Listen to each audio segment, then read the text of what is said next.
त्याच्यावरती लक्ष ठेवायचा विषय असा आहे. मी शेतकरी म्हणून इथं आलोय आणि माझा मूळ येण्याचं कारण सांगतो. मी आजारी आहे, मला चालता फिरता आणखी लय त्रास आहे. मी काल ते 6:30 वाजता बघितलं, डाव टाकला. म्हणलं आपण घरात नाही झोपू शकत. मी तुपकर साहेबाला फोन केला आणि त्यांना सांगितलं की बाबा मी गोळ्या औषध घेऊन निघतोय. 7 वाजता मी पहिला फोन बच्ची भाऊला केला असेल निघतोय म्हणून, कारण ते दम निघत नव्हता, कारण त्याच्यातून आम्ही आलो. आता टप्पा कसा असला पाहिजे आणि आता आंदोलनाची भूमिका काय असली पाहिजे. टाकलेलं सरकारचं षड्यंत्र, डाव कसा मोडायचा तो प्रति डावानच मोडावं लागेल तरच आपण यशस्वी होऊ. आपण मात्र आता नागपूरकडे निघलं पाहिजे म्हणून आम्ही आलो. आम्हाला तुमचं मुंबईचं ठरलेलं माहित नाही, बैठक ठरली का काय याचा मेळ नाही आणि त्याच्यात मी पडणार पण, कारण आंदोलन हाताळण्याची वेगळी वेगळी पद्धत असते. आमचं कसं हाताळायचं, तुमचं शेतकऱ्यांचं कसं हाताळायचं, तुम्ही उभी आहेत त्याच्यात घातलं. तुम्ही पूर्ण अवश्य शेतकरी आंदोलनात खर्च केलाय. कोणत्या टप्प्यावरती थांबायचं, कोणत्या टप्प्यावर नाही थांबायचं याचं ज्ञान तुम्हाला आहे. त्याच्यामुळे मी काय तुम्हाला सल्ले देत बसायला देऊ शकत नाही.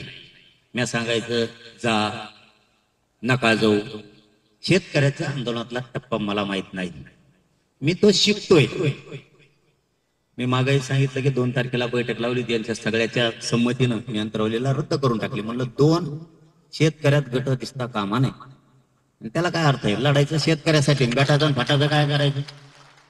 आमचं ते बंद करून टाका. मी यासाठी बोलली होती, तुम्हाला खरं सांगतो, मी काय 2-4 मिनिटापेक्षा जास्त बोलणार नाही. मी यासाठी लावली होती, सगळे अभ्यासक तज्ञ संघटनेचे सगळे संस्थापक अध्यक्ष बोलवले होते. हे लढायचं कसं सांगा, कारण माझ्याकडे एकच गोष्ट आहे, पब्लिक आहे आणि मी इमानदारीने लढतो. अभ्यासाचा आपला पत्ता नाही, जे आहे ते आहे खरं, त्याला काय. पण आपण नीट करतो त्याला. आपल्याशिवाय आपलं यांना कथाकच घोडे लावल्याशिवाय हे नीट नाही होत.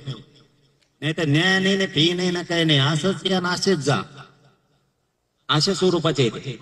त्यामुळं यांच्याकडून समजून घेऊन एक बाजू यांच्याकडे द्यायची, दुसरी ग्राउंड लेवल आपण सांभाळू असं ते होतं. पण ते रद्द करून टाकलं, तो विषय संपला. कालचा विषय खूप वाईट वाटला, कारण पहिल्याच दिवशी जर सरकार हे डाव टाकतंय म्हणलं आपण 100% साथ दिली पाहिजे म्हणून इथपर्यंत आलो. बाकीचा काही उद्देश नाही, कोणाला उद्देश वाटू द्या नाही तर तिकडे काय वाटू द्या.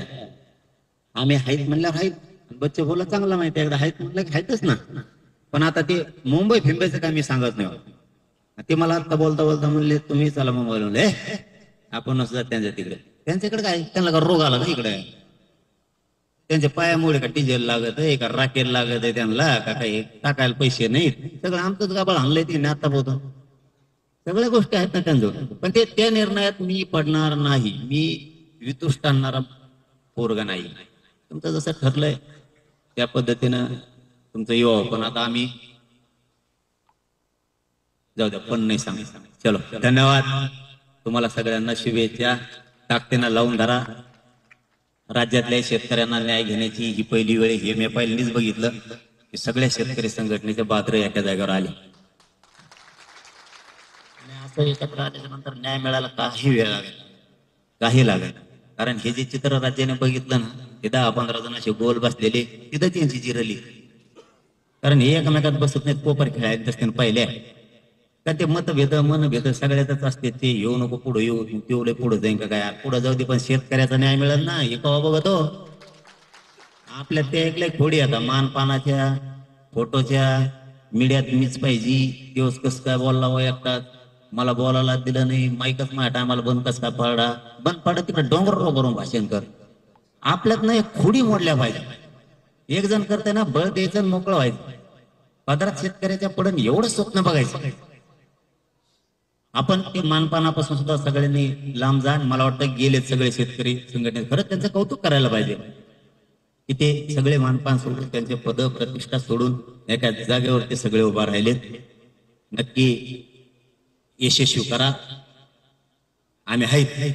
धन्यवाद.